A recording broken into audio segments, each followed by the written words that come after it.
जय श्री कृष्णा। राधे राधे। माघ मास की कृष्ण चतुर्थी तिथि आज 29 जनवरी सोमवार को है। इस दिन संकट चौथ का व्रत रखा जाता है। संकट चौथ के दिन माताएं संतान की सुरक्षा और उनके सुखमय जीवन के लिए निर्जला व्रत रखती हैं।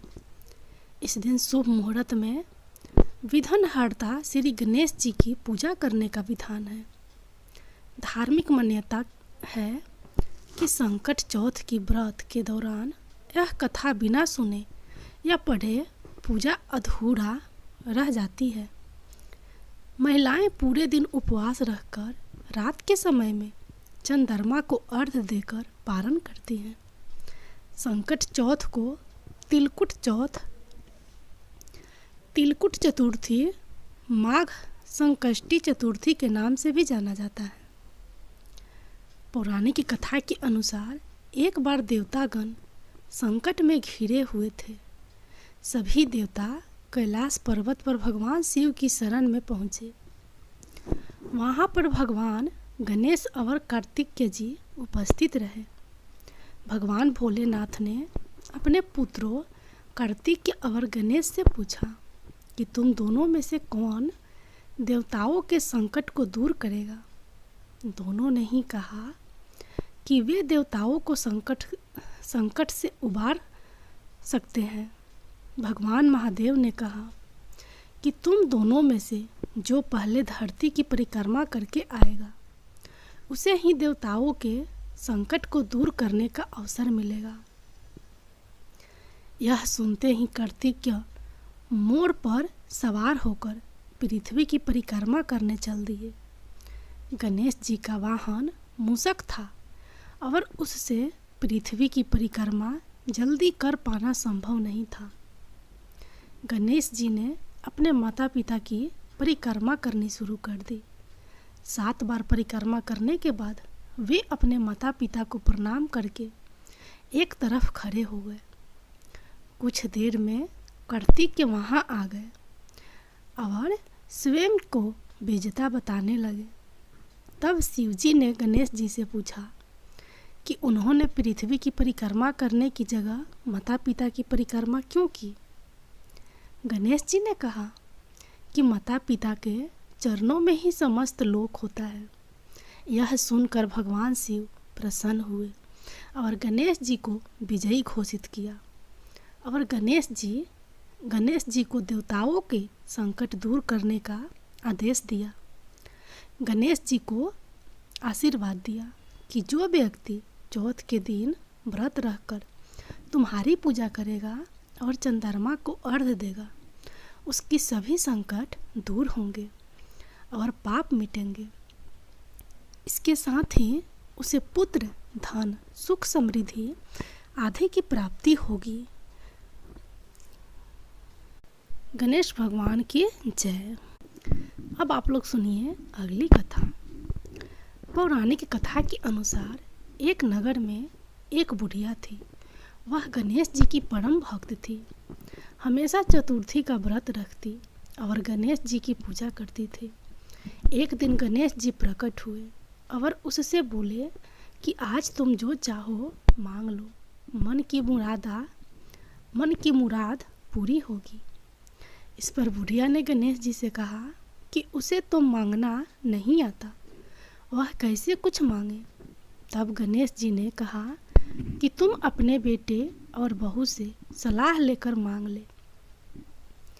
इस पर बुढ़िया ने अपने बेटे से कहा कि गणेश जी ने कुछ मांगने को कहा है, क्या मांग लूं? उसने कहा कि धन मांग ले। उसकी पत्नी ने कहा कि नाती मांग ले। बुढ़िया ने पड़ोस के लोगों से भी इस बारे में पूछा तो उन्होंने कहा कि धन और नाती का तुम्हें क्या लाभ है, तुम अंधी हो। अपने लिए गणेश जी से आंखों की रोशनी मांग लो।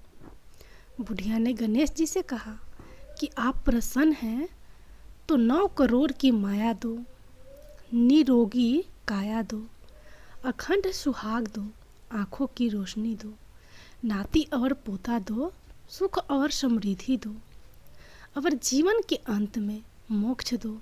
इस पर गणेश जी ने कहा कि बुढ़िया माँ, तुमने तो मुझे ठग लिया, लेकिन जाओ, तुम्हारी सब मनोकामनाएं पूरी हो। उसके बाद गणेश जी वहाँ से चले गए। बुढ़िया को सब कुछ प्राप्त हो गया। गणेश भगवान की जय। अब आप लोग सुनिए अगली कथा। त्रेता युग में रावण ने स्वर्ग के सभी देवताओं को जीतकर अंगद के पिता बाली को पीछे से जाकर पकड़ लिया। वानर राज वाली रावण को अपनी बगल कांख में दबाकर किसी कंधा नगरी ले आए और अपने पुत्र अंगद को खेलने के लिए खिलौना दे दिया। अंगद रावण को खिलौना समझकर रस्सी से बांधकर इधर उधर घुमाते थे। इससे रावण को बहुत कष्ट और दुख प्राप्त हुआ। रावण ने दुखी मन से अपने पितामह पुल सत्य जी को याद किया। रावण की इस दशा को देखकर पुल सत्य ने विचारा कि उसकी यह दशा क्यों हुई। अभिमान हो जाने पर देव, मनुष्य, असुर सभी की यही गति होती है। पुल सत्य ऋषि ने रावण से पूछा, तुमने मुझे क्यों याद किया है? रावण बोला, पितामह, मैं बहुत दुखी हूँ। यह नगरवासी मुझे धिक्कारते हैं। अब आप मेरी रक्षा करें। रावण के ऐसे वचनों को सुनकर पुल सत्य बोले, पुत्र, तुम डरो नहीं, तुम इस बंधन से जल्दी मुक्त होगे। पुल सत्य ने कहा कि तुम विघ्न विनायक गणेश जी का स्मरण करके व्रत करो। पूर्व काल में वृत्रासुर की हत्या से छुटकारा पाने के लिए इंद्र ने इस व्रत को किया था, इसलिए तुम भी इस व्रत को करो। रावण ने भक्ति पूर्वक इस व्रत को किया और बाली के बंधन से मुक्त होकर पुनः अपने राज्य को प्राप्त किया। जय गणेश भगवान। अब आप लोग सुनिए गणेश जी की चौथी कहानी। एक शहर में देवरानी जेठानी रहती थी। जेठानी अमीर थी और देवरानी गरीब थी। देवरानी गणेश जी की भक्त थी। देवरानी का पति जंगल से लकड़ी काटकर बेचता था और अक्सर बीमार रहता था। देवरानी जेठानी के घर का सारा काम करती और बदले में जेठानी बचा हुआ खाना, पुराने कपड़े आदि उसको दे देती थी। इसी से देवरानी का परिवार चल रहा था। माघ महीने में देवरानी ने तिल चौथ का व्रत किया। 5 आने का तिल व गुड़ लाकर तिलकुटा बनाया। पूजा करके तिल चौथ की कथा कहानी सुनी और तिलकुटा छींके में रख दिया और सोचा कि चांद उगने पर पहले तिलकुटा और उसके बाद ही कुछ खाएगी। कथा सुनकर वह जेठानी के यहाँ चली गई। खाना बनाकर जेठानी के बच्चों से खाना खाने को कहा तो बच्चे बोले, माँ ने व्रत किया है और माँ भूखी है। जब माँ खाना खाएगी हम भी तभी खाएंगे। जेठ जी को खाना खाने को कहा तो जेठ जी बोले, मैं अकेला नहीं खाऊंगा। जब चांद निकलेगा तब सब खाएंगे, तभी मैं भी खाऊंगा। जेठानी ने उसे कहा कि आज तो किसी ने भी अभी तक खाना नहीं खाया, तुम्हें कैसे दे दूँ? तुम सुबह सवेरे ही बचा हुआ खाना ले जाना। देवरानी के घर पर पति बच्चे सब आस लगाए बैठे थे कि आज तो त्यौहार है, इसलिए कुछ पकवान आदि खाने को मिलेगा। परंतु जब बच्चों को पता चला कि आज तो रोटी भी नहीं मिलेगी तो बच्चे रोने लगे। उसके पति को भी बहुत गुस्सा आया। कहने लगा, सारा दिन काम करके भी 2 रोटी नहीं ला सकती तो काम क्यों करती हो? पति ने गुस्से में आकर पत्नी को कपड़े धोने से मारा। धोना हाथ से छूट गया तो पाटे से मारा। वह बेचारी गणेश जी को याद करती हुई रोते रोते पानी पीकर सो गई। उस दिन गणेश जी देवरानी के सपने में आए और कहने लगे, धोने मारी पाटे मारी, सो रही है या जाग रही है? वह बोली, कुछ सो रही हूँ, कुछ जाग रही हूँ। गणेश जी बोले, भूख लगी है, कुछ खाने को दे दे। देवरानी बोली, क्या दूँ? मेरे घर में तो अन्न का एक दाना भी नहीं है। जेठानी बचा खुचा खाना देती थी, आज वह भी नहीं मिला। पूजा का बचा हुआ तिलकुटा छींके में पड़ा है, वहीं खा लो।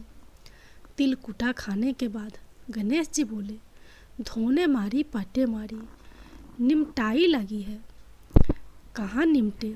वह बोली, यहाँ पड़ा घर, जहाँ इच्छा हो वहाँ निमट लो।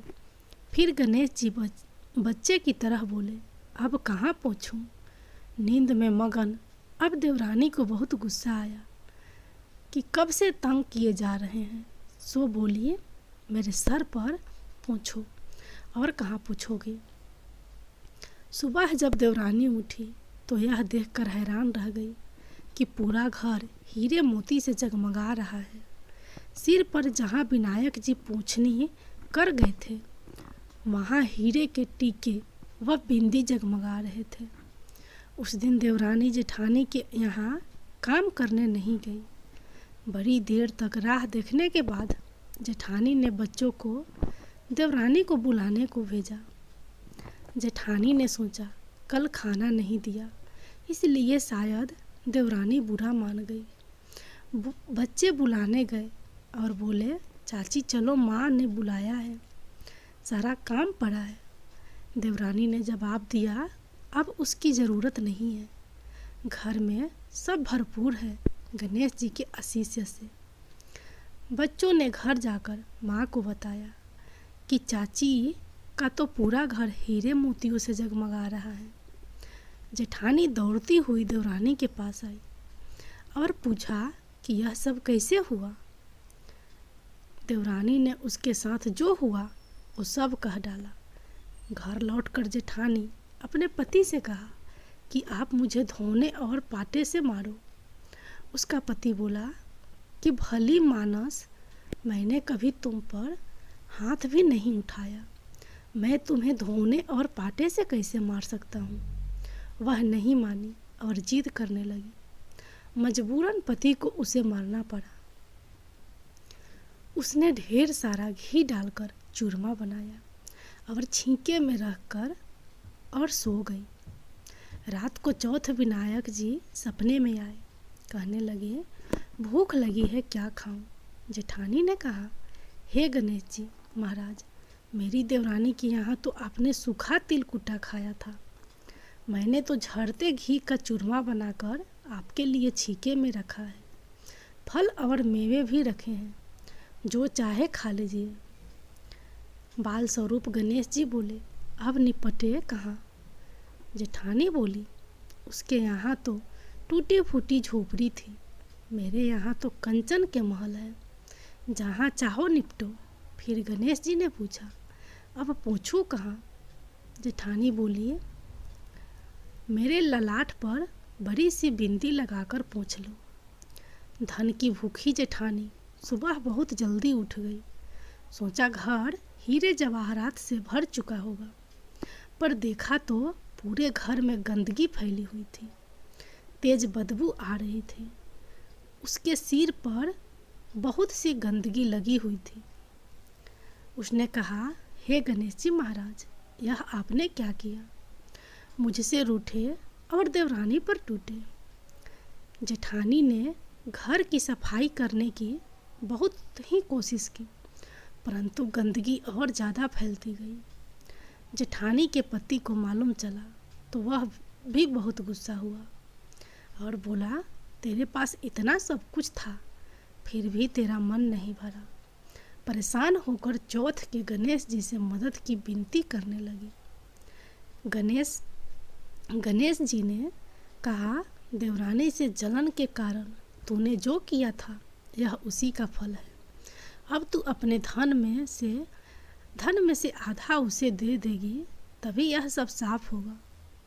उसने आधा धन बांट दिया किंतु मोहरों की एक हांडी चूल्हे के नीचे गाड़ रखी थी। उसने सोचा किसी को पता नहीं चलेगा और उसने धन को नहीं बांटा। उसने कहा, हे श्री गणेश जी, अब तो अपना यह बिखराव समेटो। वे बोले, पहले चूल्हे के नीचे गाड़ी हुई मोहरों की हांडी सहित ताक में रखी दो, सुई के भी 2 हिस्से कर दो। इस प्रकार श्री गणेश जी ने बाल स्वरूप में आकर सुई जैसे छोटी चीज का भी बंटवारा किया और अपनी माया समेटी। हे गणेश जी महाराज, जैसी आप देवरानी पर कृपा की वैसी सब पे करना। कहानी कहने वाले, सुनने वाले व हुंकारा भरने वाले सब पे कृपा करना, किंतु जेठानी को जैसी सजा दी वैसे किसी को मत देना। बोलो गणेश जी महाराज की जय, चौथ माता की जय।